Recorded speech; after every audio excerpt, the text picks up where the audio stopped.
I thought I'd try a new format here, and that is about me playing on coin poker instead of recording the games. A little introduction. I have been a poker player in the past, but that was before the solver era. I decided to stop poker playing full time right around the time the first solver, namely Payo, came out. And that was just a coincidence. That was not because the solver came out. But I just wanted to start doing other things like travel vlogging, learning to program, editing. So I wanted to learn new skills and stopped playing poker full time. Now the title of the video may be a little bit misleading. It's not like I stopped playing poker altogether or that I haven't looked at any solver outputs. I definitely kept on playing poker a little bit on the side, and I definitely was interested in studying with solvers. I have looked at a lot of outputs. I worked with Payo, then of course GTOWizard came out. I have looked at a bunch of sims, just not as many hours as the guys, the poker pros that just kept on playing full time. So in that way I think a lot of players have surpassed me in terms of knowledge about GTO just by the amount of hours spent looking at solver outputs. Of course, back in the day I did play higher than 50 cents 100, which is of course what you're seeing me sit on right now. I just played mid-stakes, flying under the radar, make a decent living, mixture of no limit, PLO and even fixed limit hold'em. I started out playing fixed limit hold'em, believe it or not. And I started maybe in 2006, so yeah, I played poker professionally for about 12 years. And that was all before the solver era, just really the golden era, moneymaker era, zeros, early 2010s.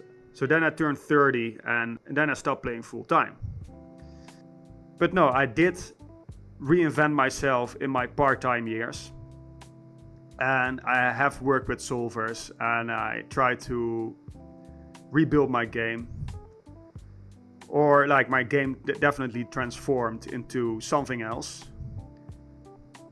You know, all the different stuff that solvers telling you, like donk betting, like the different bet sizes, over betting. I think I never even overbet in my time as a poker professional before I stopped playing full time, before the solver came out. A little bit embarrassed to tell, but I don't think I've ever used an overbetting strategy or like a huge mega all-in sizing on the river. These were just standard sizes. And I wasn't the only one. I wasn't the only pro playing like this. You see me at 40 BB, and a lot of players may think, oh, that's lame, buy in for larger. But I disagree. I mean, in my days, a short stacker was looked down upon, like always just shoving or folding. But nowadays, like, and even solvers show that it's just not the case. It's not just shoving or folding up until, I don't know, like 10 BB or 15 BB.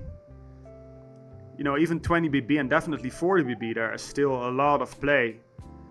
The tree is still quite large. And I think that just only learning how to play 100 BB will limit you in certain ways. I mean, you can you can be up against a player that is short stacked. And the strategy is definitely a lot different. Strategies definitely change across different stack sizes, right? So I choose, also because I'm probably a little bit rusty and also my roll isn't quite large right now on the side. I decided to start low at 100 NL and with 40 BB. Now what I'm going to do for this format is, once I actually get a player, once I'm up against a player, here heads up, I will rapid fire through the most interesting hand. I will edit this video in a way. Oh, there's someone already. Anyway, I will edit it in a way to save you time and rapid fire through hands. And I will do solver analysis after each hand. Okay, so there we go, 9-8. I forgot to open an RNG actually. But 9-8 is mostly just going to be a call. It can probably 3-bet a little bit. Pure checking flop here. I'm gonna open an RNG here, put it right here. And I will just go by the next number what I see. That's 23, and on 23 I'm just gonna call, but I think we can check raise here. It's just gonna be a mix. Now right here, I think there could be, sorry, the RNG is going away. I put it here. So the RNG, anyway, I'm gonna check this. But this might definitely be just also a pure check, or just maybe a little bit of mini donking. But this hand lends itself well to this kind of line, of course, just a check call. And yeah, we could lead. We could lead this actually for very small. And I saw 97 actually while I said that. So I'm actually gonna do it. He could still have two pair or hit a straight. Or call a bigger flush like here and we save money. Maybe he would have also checked actually. He would have probably checked. Anyway, I think the min lead is fine. We could definitely also check. That's what I think. Now with the ante, it's going to be close. 7-3 I feel is still a fold, but that's actually already going to be close with the antes. Actually, like I said, I was going to rapid fire, right? And I think this is going to be a shove, 30 BB. 93 also, but I think this is a good hand to shove.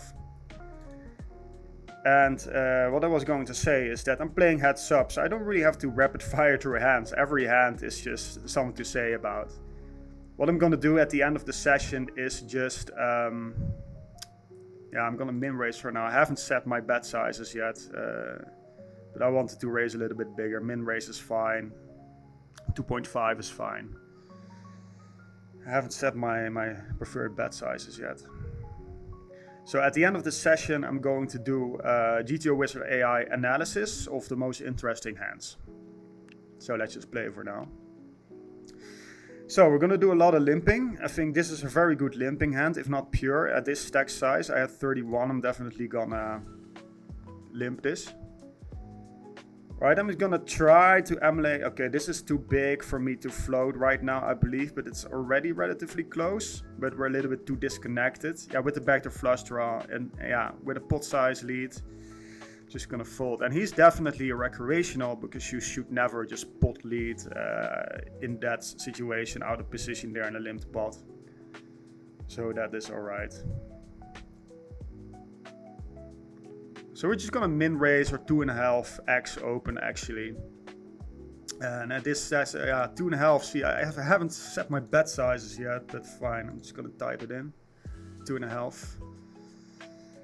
Gonna type it in for now. Yeah, I could quickly. I'll change it next time. Okay, 42. I'm just gonna call and checkable flop. Okay, 97, I think, yeah, we have a lot of higher equity hands to lead here. I had 97. Yeah, we could lead here, but our equity is just pretty poor when called. We have so many flush draws and straight draws and whatnot. And now we even got a little bit of showdown. It's not a hand to bluff. Yeah, we could have gotten away with it with a bet on the turn. And maybe the solver will also say to bet a little bit on the turn. I just decided not to. And I think this is a fold as well. 47. 35. I think it's just checkable flop, but it might be close to a sort of leadable flop as well. But 9-10, I'm just going to check. And 35 against a min bet. I think it's pretty close, but I think this is still just gonna be a fold. Might be close, might be a mix. I had 35, I decided to fold, but I think it's relatively close. I think this is a hand I already checked out some pre-flop solutions in GTOWizard. I think this is a hand that's actually a pure open. Especially if I've been limping a lot and we certainly raise exploitatively, he may, I don't know, overfold, and that's really what we want with a hand like that, obviously. This is a great shovable hand, even against the min raise at this stack size. I think this is just gonna be a pure shove. Okay, now get it all in, flipping. All right. Okay. Now it's gonna reload.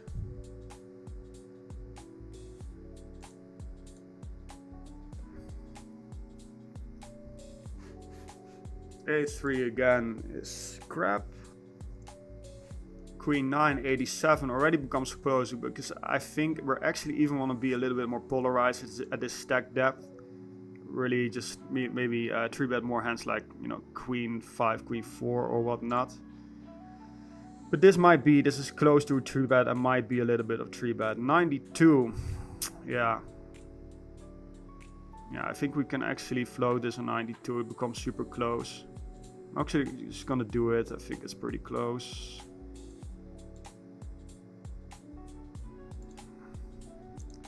And then we got an easy fold. Even do the small bet. Okay, 86. I think we can limp this as well. I'm gonna raise it this time on 86. Higher numbers are more aggressive actions for me. Pretty easy call to the small 3-bet. And when he bets this big, we got pretty easy shove with the low stack size that we have, of course. Okay, we're dominating him and he hits. That's great. Okay.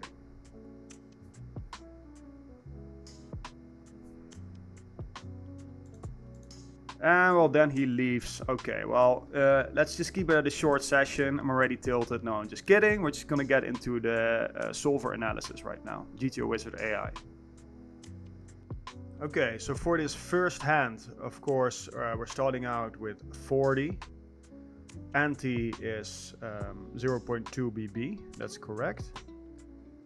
Gonna do, I don't think he was limping, but it was the first hand, so we cannot really assume. Let's just do it with limps. There should be a bunch of limps at this stack depth. And so this is all good. This is pre-flop, heads up, create solution. Of course, we're gonna look at our 9-8. If that is ever a 3-bet. I already said that that at this stack depth we're gonna be more polarized with our 3-betting, and that holds for the Queen 9 but the 9-8. But I do think there could definitely be a little bit 3-betting with those. But let's see, he min raises, and yeah, 9-8 is definitely, see, there's all some sort of 3-betting going on. You know, with almost every offsuit combination here. But it's true that it's a little bit more polarized, like I said, like Queen 9 is also 3-betting. So these are all 3-betting as well, indeed. Anyway, we call. Don't really remember the number that I had. I don't think it was extremely high. But yeah, we can definitely 3-bet with the 9-8 there. So the flop is King 6-5 of spades. I said there was not going to be any donking, which is interestingly not entirely true. There's a sliver of donking going on here, but it's pretty much a range check indeed. So he bets 2.09, so pretty much 2.1. Okay, so we can see here he should definitely check a lot as well, but he chose to c-bet. I said we could check raise this, but it's almost a range call, you know. We don't have a lot of check raises here. The solver chooses a very small check raise size also. So anyway, yeah, of course, having the straight draw, that is the one that really wants a check raise. Also, the 4-3 is a very, very great candidate. 7-4 offsuited is our range. It's a great candidate. So 9-8, yeah, since we have pretty much, I'd say, since we pretty much have all these open-enders, flush draws, that are much better candidates, that's already sort of enough. And even these are mixing. It's already enough for us to make it that we just want to call with the 9-8. Otherwise, we may be over check raising. So yeah, my call is very, very standard, in line with GTO, let's say. 7 of spades. I said we could potentially min donk here, but I don't think so. Let's see. Solver even chooses a very, very big leading size. if ever. But no, I don't think it's even a min donk. I think this is just a pure check, yeah. Oh, okay. No, we can absolutely min donk here, yeah. Yeah, so my initial thought in game was right that a min donk is potentially an option. But yeah, I think we don't lose much if we completely remove the min donk. We can see that right here. We got an EV of 393. 393, and if we completely remove any donking, that changes to 394. So I guess donking is a negative EV. So no, yeah, see, we don't have to donk there.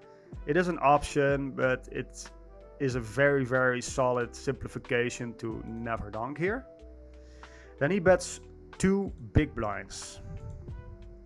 And yeah, the solver, of course, bets larger. We don't know if he has a larger bet. He had the 9 of spades, the queen 9 of spades, the queen with the 9 of spades. So that's typically a sort of hand that he was probably checking the river to, that sort of bets the turn here for small and then just checks the river. So I think we lost money anyway, min donking the river. But yeah, since he did this with the 9 of spades, we can maybe think that he has multiple bet sizes. He was a recreational, that was pretty obvious. I am gonna assume, I'm gonna give him just different bet sizes just for the heck of it. Something like this, 2, 4, 6 and 8.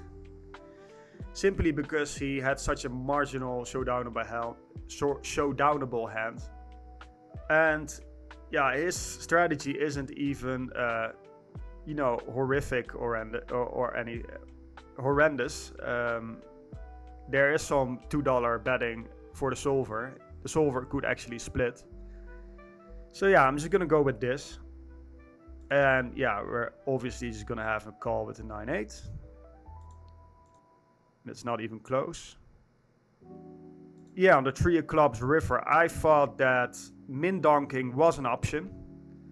He was probably checking the river with the 9 of spades.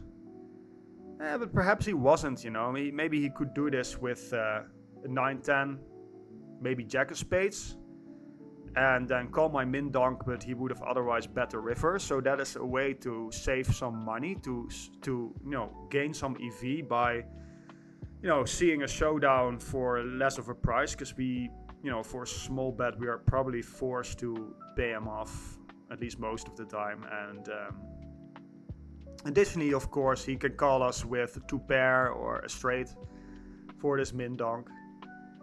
So I don't think it's the worst play ever, but I am doubtful if the solver is in fact donking, and pure donking as well, and for a larger size as well. So yeah, my ID wasn't horrendous.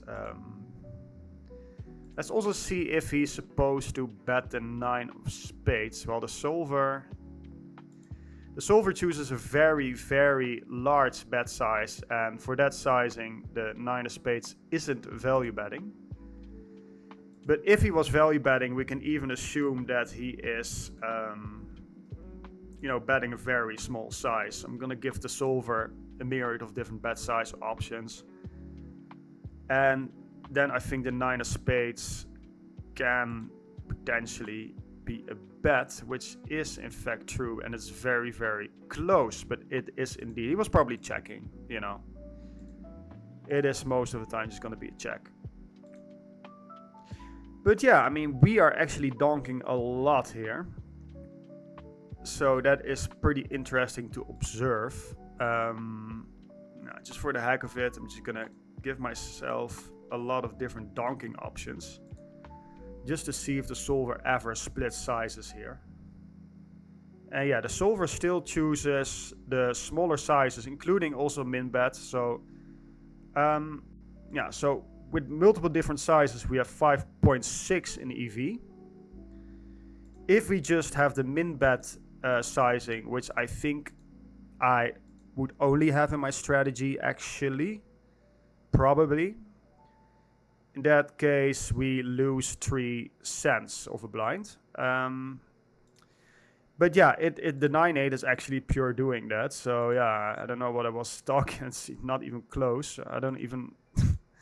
Yeah, so I think I even said that we can also check there, but the solver really doesn't like checking in my position at all.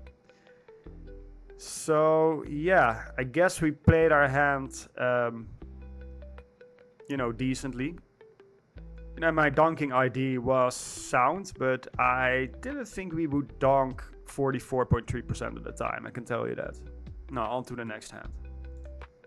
Okay, then I folded the 7-3 at 32.7 big blinds. And I said it was close. I do think it's a fold. Oof. It is not even a fold, you see? Wow. Oof. We're hardly folding anything. Yeah. I was overfolding. I can tell you that. I was overfolding. A deuce, same thing. Just wants to limp. So yeah, I was overfolding a little bit. So there you see, a little bit out of touch. Stack size 32. Then for a stack size 32, he was min raising again. And against that, the queen 9. Oh man, I am so freaking out of touch. We're not shoving that. We're shoving hands, some suited hands. Queen 6, queen 5. He's 8 offsuit ace x, king queen. 10 9. It's relatively close, I guess, Alright, shoving is much better than 3-betting. And it's relatively close to calling. However, maybe he isn't limping at all. So we should definitely take a look at the strategy against a no limping strategy. And against that, I suspect that the queen 9 will in fact start shoving. But even that is incorrect. Much closer though, and you see the amount of shoves we then have against a no limping min raise open strategy. All these suited hands. It's just like, yeah, and it's not like about that it's not strong enough. Because of course we see queen 5, queen 6.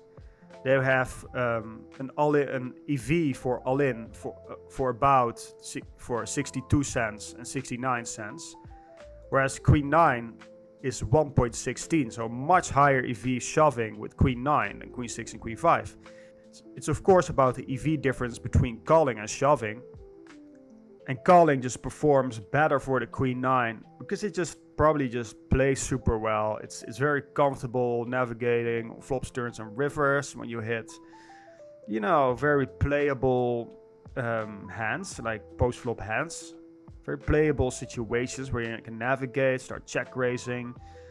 And queen 6, queen 5 with its disconnectivity, it's much more likely to be dominated also post-flop by better queen axes. And so it kind of, shoving sort of outperforms the call. Less value in calling and being dominated post-flop.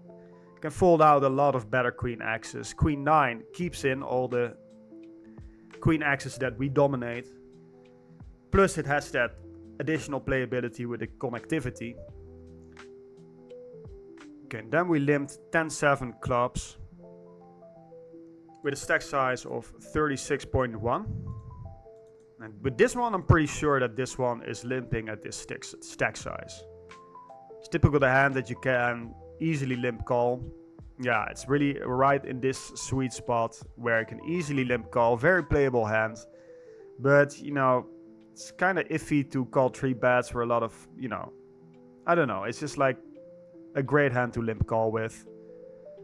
Keep the pot small. Against these are hands that are likely to be dominated also, So playing a big pot with a 3 bet. Because we can probably call a 3 bet with a 10-7, right? Maybe not all of these, but yeah, no, all of these, yeah. We can call, but again, like we're very likely to be dominated in this sort of spot. Whereas it just, against a limp call, it's just, it's just sort of, given the overall balance of things, these ones fit very nicely into a limp call as the overall ID. Now, yeah, he's of course gonna have a very different strategy than this, but we're just gonna go with it. Ace of diamonds, queen of clubs, 6 of diamonds. So, and then he let out for pot. Well, that's definitely an immediate sign that he's a recreational, as we can see here. No good player would pretty much ever do that, I'd say. So he let out for 228. And yeah, so GTOWizard AI added QRE. Now, I don't know if it's automatically doing that, but I think it is. This is of course an off-tree situation. And yeah, we can see here in the ranges, see if, yeah, I think his QRE is automatically applied. We don't have to, you know, set a switch for that or anything. This is gonna be his range. And oof, I'm so off, man. I'm so off. Oh, I'm sorry, guys. I'm so off. I thought this was a fold. I think it was not good enough. But yeah, we are supposed to defend here. Even, you know, with any sort of backdoor flush draw that has any sort of potential. And not 10-5, 10-4, but I mean, 10-7 is a pretty easy call. That said, against a recreational that is sort of now, confidently betting. I don't know, like, got some implied odds, but, you know, he should, of course, also bluff a lot. You know, if he, let's see. You know, this should be his overall range, right? This is like lots of crap he should bet. But if he's only doing this with strong hands, with ace-x, I think we can fold. I mean, we can make a very, very simple note lock here. Like if he's doing this with some ace-x, maybe some jack-10, and maybe some bluff, right? Some bluffs, some random bluffs. This is very basic, right? But I mean, but against that, yeah. Against that, we're already starting to fold. So yeah, if he is balanced, if he is super GTO balanced, we definitely have to defend that. We got a range advantage technically, and he shouldn't be betting there. So we should also defend, again, sort of protect our range advantage, if you will, and defend hands like this, because this is still a pretty good hand in equity-wise, given his overall range. So we have to defend this, you know. But if he is only betting, if he is he's having a lot of ace-x in his range, with maybe a few bluffs, a lot of flush draws and whatnot, it gets very, very close, and 10-7 of clubs is actually gonna be starts to become indifferent. So exploitatively, I'm not super sad about my fold, but GTO, it's definitely a defend. Hey, and I'm not saying that I'm trying to play GTO, but it's just more. It's more of a checkup, you know, to see GTO and then think exploitatively. That's how I look at solvers, you know. I don't always fault myself when I do something that's not GTO. I think, okay, this is GTO, but I did this, but it actually makes sense. Yeah, right? And against a recreational, I do think the fold actually makes sense if he is confidently betting like this. And it's often just going to be an ace-x, or right. He bet with so much confidence. It's not like, oh, I have a deuce of hearts and I'm betting it. It didn't look like that. He might definitely be skewed in a way that the 10-7 of clubs becomes indifferent or minus EV. So I don't fully fault myself for this, but we should technically defend this in a GTO sense. Okay, then we get to the queen 9. Which I refused to bluff the turn, which would have worked probably. And I said that I think that the solver is going to bet the turn a little bit with that hand anyway, even though we have so many higher equity hands to bluff with. I'm already going to assume he's not going to have any limps, so we're going to take a look at that strategy against a min-raising strategy. And I said I thought we have more polarizing hands to 3-bet with. I was right about the queen 3, but the queen 9 is actually 3-betting quite a lot. And it's true the queen 10, queen jack are calling most of the time. And it's kind of true with the polarizing thing. You know, it is sort of a concept to keep in mind, especially for the jack x here. The queen 3 was right. Queen 9 is actually 3-betting a lot. I chose to call though. range check, and he checked back with the a6. That's definitely, a decent play. You can see actually 6 of hearts is checking back more in his position. Can actually, okay, I'm gonna scrap that. So he checked back to a6, and then the jack of hearts came. Now, are we gonna bluff here with this sort of? I think the queen 9 without the heart is just mostly gonna check. Yeah. Okay, so of course it depends on the bet size as well. Solver chooses sort of 66% bet, and our combo is this one. And it's true that it's close. It's quite close to indifferent. So I think my reasoning was sound. We could lead here, but our equity is just pretty poor when called. We have so many flush draws and straight draws and whatnot. Maybe I was doing something like $2 or $3 or something. So against mixed actions, Queen 9 is, it's a candidate, It is pretty close. We can bet 2 big blinds here and it will be fine. But it's true that's mostly going to be a check, and obviously hands like 6, 7, even without the heart. Without the heart, it's going to pure bet. It's just an open ender. Same goes for the 9, 10. So many straight draws with the flush draw that just have much higher equity and more incentive also to bet. Queen 9 even has a little bit of showdown value, and so it's a pretty standard check actually without the heart. But even with the heart, it's mostly just going to be checking. We even see here with the queen of spades, these are betting a little bit. So yeah, we can bet, it's mostly just going to be a check. Now he checked back again. And I'm just going to assume that we have showdown value with the queen high and that we're never going to bluff this. And even that is wrong. We see with the queen of hearts actually has some incentive to bluff. The queen of hearts is a pretty good blocker. But our combo indeed is just gonna check. Okay, so that hand was decently played. Okay, now the 9-10. I think this is again still going to be a 3-bet sometimes. Stack size 33.91. No limps. Might even get close to a shove against a no limping strategy. But it's just mostly going to be calling, I think. Yeah, it's indeed mostly just going to be calling. And indeed very close to both a 3-bet and a shove against a no limping strategy. So yeah, that is actually a pure call. Because indeed we see this more crappy hands that are, polarizing. A polarizing 3-bet strategy, right? The best of the best and sort of crappy offsuit stuff that doesn't play well post-flop anyway. You see these suited hands, the suitedness is just like good playability. So these like to see a flop, these like to play post flop, while these are used for 3-bet bluffs. So that's a polarizing strategy, and 10-9 is playable enough that it just wants to call. But we see the solvers actually choosing a donking strategy and for pot, so that's very, very interesting. So I was right about that. I was more thinking about, like a small donking strategy, like 1/3 or something. So let's see, then probably the solver is gonna also do that. Yeah, so it's actually, I was on the right track. There is definitely gonna be a lot of donking happening on this flop, actually out of position. So that's pretty interesting. You can see in the ranges tab, we should actually have big straight advantage, so big nut advantage.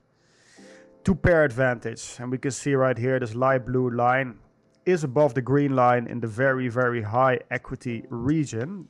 So that's the straight and the 2-pair. That's probably because this range of imposition is so wide.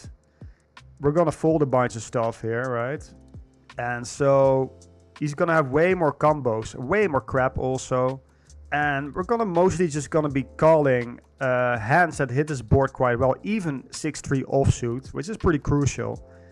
Ace-3 offsuit, Ace-3 suited is all in the mix. We got all these kind of top pair, all these hands like 4-3, 5-3, 5-4 that hit this flop very well. right? And he's actually not even opening 4-3, right? So we actually hit this board quite well. And because our range is just consisting of fewer combos, his range is super wide, a lot of combos that don't hit this board. We just hit this board well, we have a proportional range advantage here. Hence the light blue line here, hence the donking strategy on the flop. So I was on the right track, but I chose to check, which is what we should do with all the 10-9s anyway. We only want to donk with hands that have some sort of potential. You see the Jack 8 of spades always checking, backdoor flush draws are donking a lot. Some sort of connectivity with the board here, you know. But these ones, like complete misses, they just don't have the equity or potential to start donking there. Then he min bets, and I already fear the worst here, that I made a mistake folding my 10-9. I fear the worst, trust me. I said it was close, but yeah. Okay, he first has to bet here.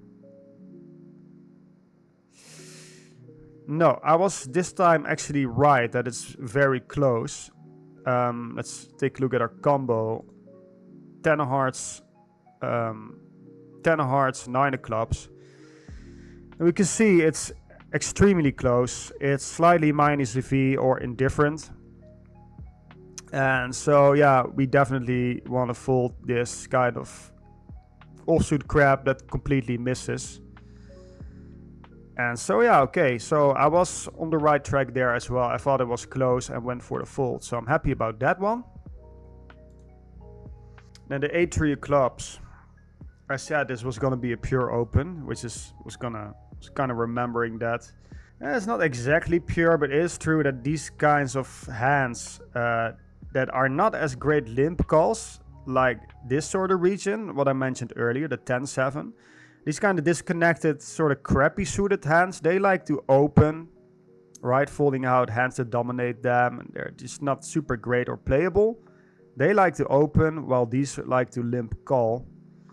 So, and of course, these are balanced by the strength of all these sort of powerhouse hands.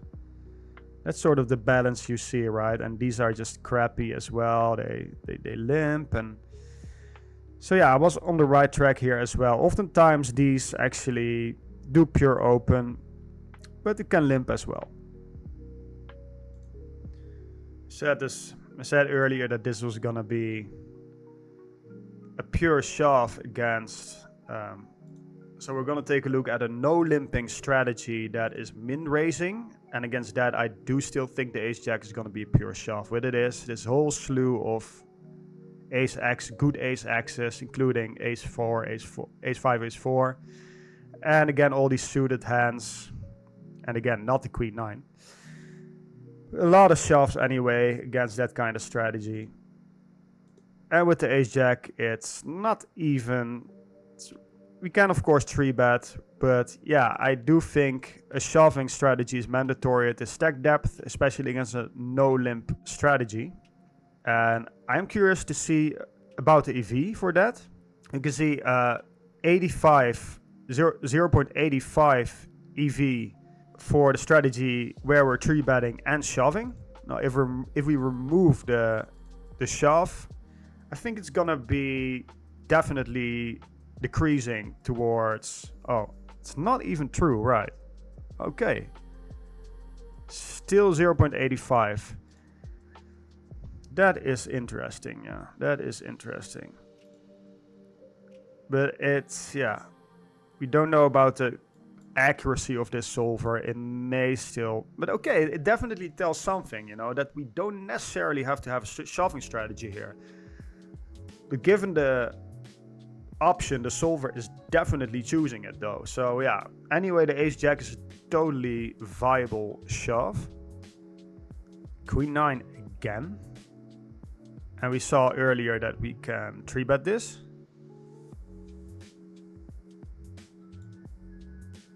But we're gonna make a solution anyway. 39.3. It's definitely gonna have some 3-bets there. right? It's queen 9 is quite a favorite here. I guess it's just not that good of a hand, right? We see queen 10 and queen jack limping, calling much more often. And these are maybe even a little bit too crappy. Queen 3, it's always a little bit awkward, but queen 9 is just a favorite to 3-bet. I mean, yeah, quite a favorite often by the solver to 3-bet anyway, even though I thought it was gonna be mostly a call.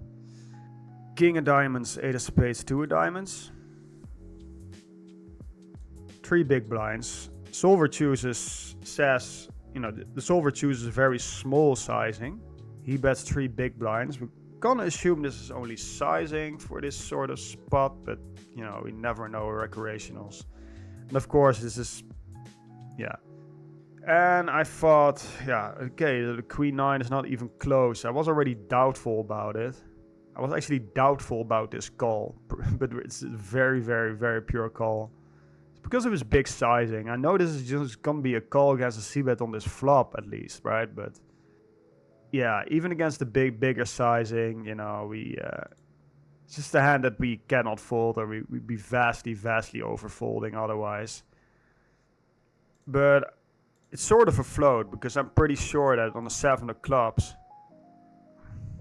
and him betting only 3 BB, you know, even if we put it as his only bet size, and maybe let's do it for now, pretty sure the queen 9 is just gonna give up. Yeah, and that's not even close. So it is in this obviously. So yeah, sort of a mandatory float with showdown potential, but obviously give up when we don't approve on the turn to another bet. So that should be pretty easy as well, actually. Okay, so I have a limping strategy. So with limps 34.1 stack depth, queen jack I thought was gonna be limping a bunch of the time. It's also not a super great hand that wants to pure raise. Okay, it wants to raise a lot, but you know, let's say I think we're gonna do 2.5 by the way. Most of the hands are mixing anyway. You know, there are definitely some powerhouse hands that, like aces and some of these really strong suited aces that really want to raise most often. Queen jack also raising a lot, can indeed limp, and we still see this whole block of crappy suited hands that sort of wants to open instead of limp. And again, this block of better suited hands that like the limp call. So we do see some patterns in here.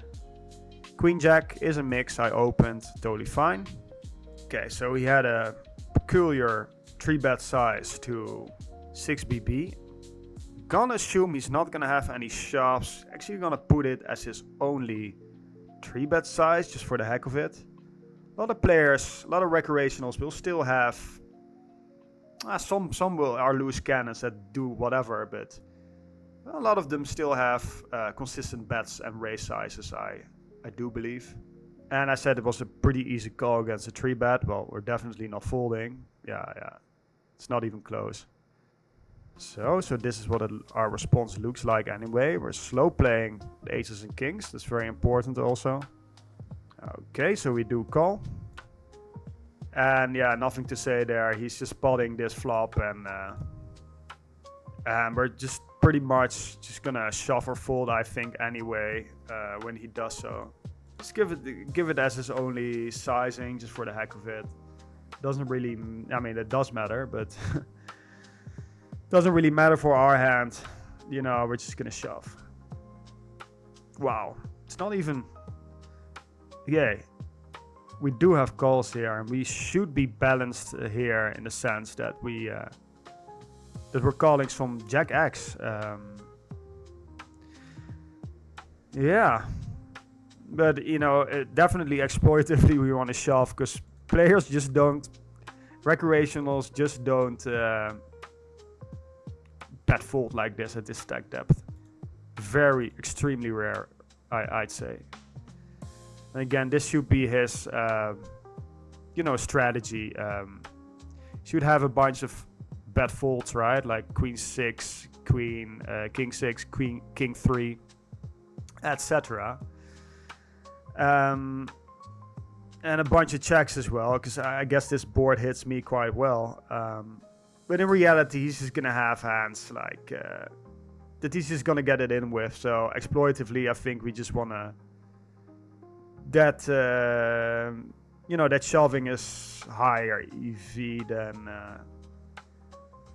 calling, because he's gonna get it in, and otherwise, if a 9 falls, he may just fold his check fold his ace king, right? So I think the shove exploitatively is mandatory here. It's mostly gonna be a shove in GTO. And so then he hit the 9 and he left. So that was it for my first session in a while. And my first video playing for you guys. Let me know what you like about this format. I am very willing to improve it over time, though. Motivated to improve this format over time. Play some 6 max as well. Maybe some PLO. And do some analysis videos this way instead of only analyzing hands played by the superstars that are playing the nosebleeds here on Coin Poker. So yeah, I'm definitely gonna continue that. It's super interesting as well. But yeah, let me know. Hope you like this format. Hope you like the video, and hope to see you in the next one.